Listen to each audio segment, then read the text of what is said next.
Students of class 10th biology. आज का lecture 24 है और आज का टॉपिक है ब्लड। ओके, तो आइए समझते हैं कि ब्लड क्या है। तो blood is a fluid connective tissue, यहाँ हमने मेंशन कर रखा है। यहाँ देखिएगा, blood is a fluid connective tissue.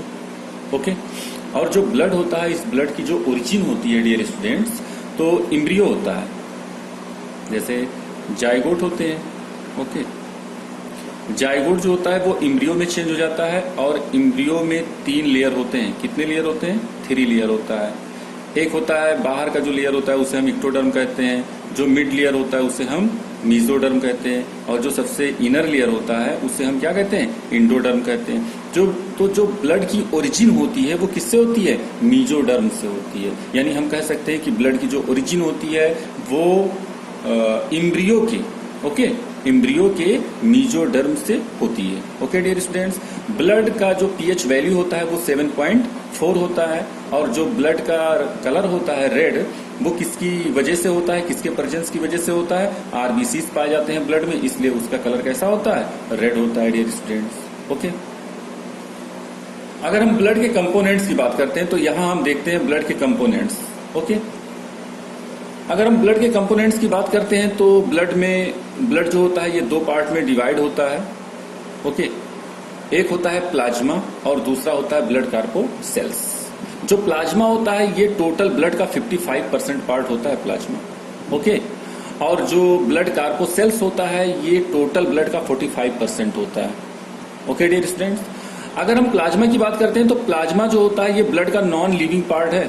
Plasma is the non living part. Okay, तो हम कह सकते हैं plasma is the non living part of the blood. Okay, और ये फ्लूइड मैट्रिक्स होता है। कौन सा मैट्रिक्स होता है? फ्लूइड मैट्रिक्स होता है। ये कलरलेस होता है डियर स्टूडेंट्स, यहां हमने लिखा है। और जो प्लाज्मा होता है, इस प्लाज्मा में 90% जो पार्ट होता है, 90% पार्ट वो क्या होता है? वाटर होता है। और बाकी जो रेस्ट बचते हैं उसमें क्या होता है? प्रोटीन होते हैं, डाइजेस्टेड फूड होते हैं, कॉमन साल्ट होता है, कार्बन डाइऑक्साइड होता है, यूरिया होता है और हार्मोन्स होते हैं। ओके डियर स्टूडेंट्स, ये मैं 10th के स्टैंडर्ड पे बता रहा हूँ। ओके डियर स्टूडेंट्स, ये ध्यान रखिएगा, क्योंकि ब्लड जो है वो 10th के स्टैंडर्ड पे यहाँ पे मैं बता रहा हूँ। ज्यादा मैं डीप नहीं जा रहा हूँ। जो आपके सिलेबस में ब्लड से रिलेटेड टॉपिक दिए गए हैं उसी पे हम डिस्कस कर रहे हैं। ओके,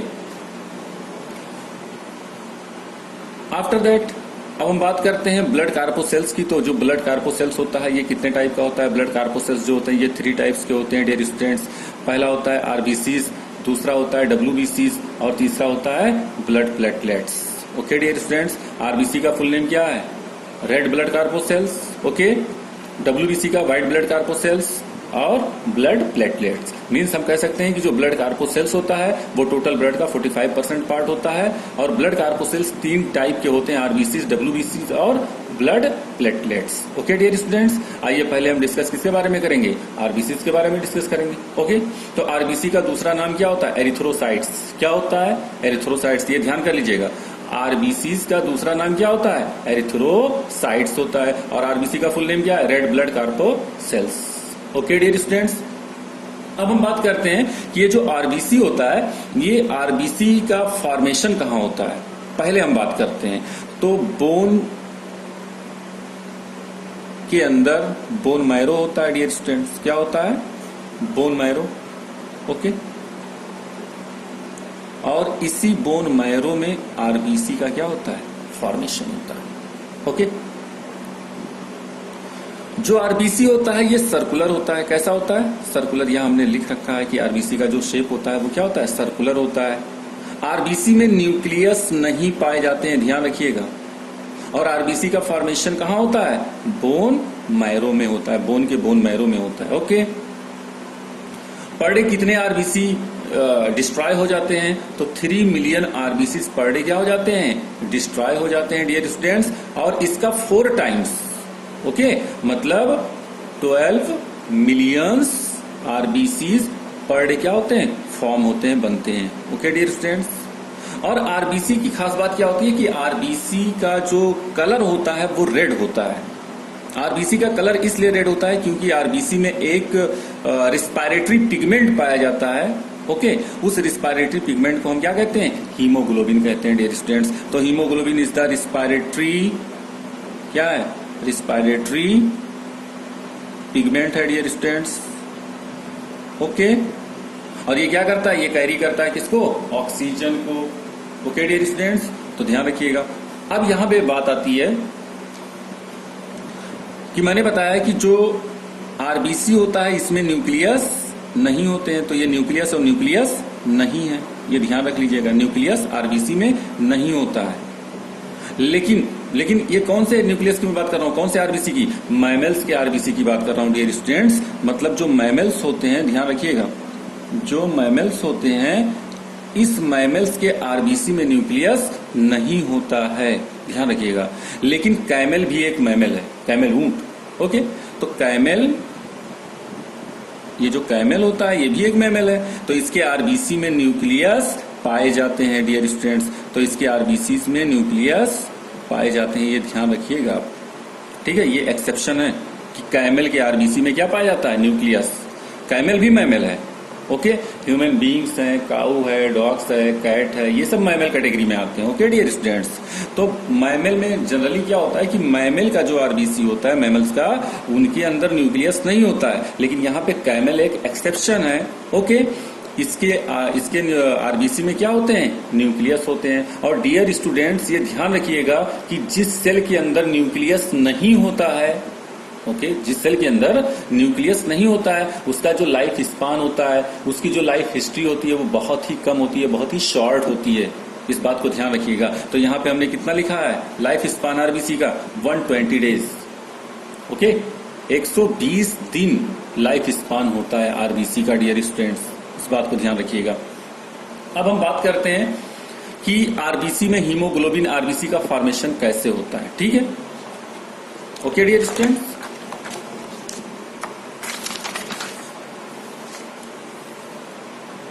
नाउ डियर स्टूडेंट्स, यहां पे हमने मेंशन किया फॉर्मेशन ऑफ आरबीसी। ओके, अब आरबीसी का फॉर्मेशन कैसे होता है? ओके डियर स्टूडेंट्स, इस बात को हम समझते हैं। तो यहां पे देखिएगा, हम जो वेजिटेबल्स खाते हैं उससे हमें क्या मिलता है? आयरन मिलता है। ओके, और हमारे सेल में क्या बोलते हैं, जो हमारी बॉडी होती है उसमें क्या होता है? पोरफायरिन होता है। ओके, ये पोरफायरिन एक रेड कलर का पिगमेंट होता है, ध्यान रखिएगा। ओके, तो ये आयरन पोरफायरिन से क्या करता है? रिएक्ट करता है, और एक सब्सटेंस जो बनता है, जो प्रोडक्ट बनता है, वो क्या बनता है? हीम बनता है। तो अगर पोरफायरिन रेड कलर का है तो हीम भी किस कलर का होगा? रेड कलर का होगा। ओके, अब ये जो हीम का फॉर्मेशन हो जाता है, हीम के 4 मॉलिक्यूल, हीम के कितने मॉलिक्यूल? 4 मॉलिक्यूल, और 4 मॉलिक्यूल ऑफ ग्लोबिन प्रोटीन, और ग्लोब्यूलिन प्रोटीन के कितने molecule? 4 molecule. Okay dear students, तो 4 मॉलिक्यूल ऑफ हीम और 4 molecule of globulin protein. Okay dear students, ये दोनों आपस में रिएक्ट करते हैं और किसका फॉर्मेशन करते हैं? हीमोग्लोबिन का, एचबी का फॉर्मेशन करते हैं। और ये एचबी कहां पाया जाता है? आरबीसीज में पाया जाता है। ओके डियर स्टूडेंट्स, और RBCs is the component of blood, इसलिए ब्लड का कलर कैसा होता है? रेड होता है। तो ब्लड का कलर रेड होता है, उसका रीजन क्या है? आरबीसी। आरबीसी का कलर रेड होता है, उसका रीजन क्या है? हीमोग्लोबिन। हीमोग्लोबिन का कलर रेड होता है, उसका रीजन क्या है? हीम। ओके, और हीम का कलर रेड होता है, उसका रीजन क्या है? पोरफायरिन। बात समझ में आई? अब हम बात करते हैं फंक्शन की। ओके डियर स्टूडेंट्स, तो यहां पे हम देखते हैं फंक्शन कि जो आरबीसीज होते हैं उसका फंक्शन क्या होता है। ओके, तो यहां पे हम फंक्शन की बात करते हैं। ठीक है, तो आरबीसी में हीमोग्लोबिन पाया जाता है ना, तो ये एचबी जो होगा, ओके, हीमोग्लोबिन, ये ऑक्सीजन के 4 मॉलिक्यूल को आपस में क्या करेगा? ऐड करेगा। ओके, और ये प्रोसेस कहाँ होगा? लंग्स के अंदर, यानी कि जो फेफड़ा होता है, जो लंग्स होता है, वहां पे ये प्रोसेस होगा। तो जो लंग्स में ब्लड होता है, उस ब्लड का जो हीमोग्लोबिन होता है, वो ऑक्सीजन के साथ क्या करता है? रिएक्ट करता है, और रिएक्ट करके किसका फॉर्मेशन करता है डियर स्टूडेंट्स? फॉर्मेशन करता है HbO2, HbO4O2। ओके, ये ऑक्सी हीमोग्लोबिन का फॉर्मेशन करता है। किसका फॉर्मेशन करता है? Oxy haemoglobin. Okay dear students, ये ऑक्सी हीमोग्लोबिन का फॉर्मेशन कर रहा है। ओके, आफ्टर दैट, अब ये जो ऑक्सी हीमोग्लोबिन बनेगा, ये oxy haemoglobin by blood circulation okay, कहाँ पहुंचेगा? सेल के पास पहुंचेगा। तो ये पहुंच गया सेल के पास, ये सेल है। ओके, अब जब ये सेल के पास पहुंचेगा ऑक्सी हीमोग्लोबिन, तो यहाँ पे ऑक्सी हीमोग्लोबिन डीएसोसिएट हो जाएगा, यानी कि HB अलग हो जाएगा और प्लस 4O2 क्या हो जाएगा? अलग हो जाएगा। ओके, तो HB is the part of RBC और RBC is the part of blood. तो ये जो HB है यानी हीमोग्लोबिन है डियर स्टूडेंट्स, ये तो ब्लड का पार्ट है ना, तो ये तो चला जाएगा ब्लड में, यानी कि RBC का पार्ट है। और RBC किसका पार्ट है? ब्लड का। तो हम एक जनरल वे में करते हैं कि जो हीमोग्लोबिन है वो ब्लड में चला जाएगा। तो यहाँ पे रेस्टिंग जो लेफ्ट पार्ट है वो क्या? ऑक्सीजन है ना। अब यहाँ पे ऑक्सीजन की जो कंसंट्रेशन है वो क्या है? ज्यादा हो गई। सेल के चारों तरफ ऑक्सीजन का कंसंट्रेशन क्या हो गया? ज्यादा हो गया। अब जब सेल के चारों तरफ ऑक्सीजन का कंसंट्रेशन ज्यादा हो गया तो बाय डिफ्यूजन प्रोसेस ये जो ऑक्सीजन है ये इंटर करेगा कहाँ डियर स्टूडेंट्स? ये इंटर करेगा हमारे सेल के अंदर। ओके, और हमारे सेल के अंदर इंटर करेगा और फिर जो ग्लूकोज होगा, हमने रिस्पिरेशन में बताया है कि जो ग्लूकोज होगा उसको ये क्या करेगा? ब्रेक करेगा डियर स्टूडेंट्स। ओके, तो ये फंक्शन होता है हीमोग्लोबिन का। ओके, हीमोग्लोबिन ऑक्सीजन से रिएक्ट करते हैं और ऑक्सी हीमोग्लोबिन का फॉर्मेशन करते हैं। ऑक्सी हीमोग्लोबिन जो होता है वो बाय ब्लड सर्कुलेशन सेल के पास पहुंचता है, वहां ऑक्सी हीमोग्लोबिन डीएसोसिएट होता है। Haemoglobin is the part of blood, तो वो ब्लड में मिक्स हो जाता है और ऑक्सीजन जो होता है वो बाय डिफ्यूजन प्रोसेस सेल के अंदर आ जाता है। ओके डियर स्टूडेंट्स, तो ये है फंक्शन आरबीसी का। ये हमने बताया था फॉर्मेशन एक जनरल में। ओके डियर स्टूडेंट्स, और आफ्टर दैट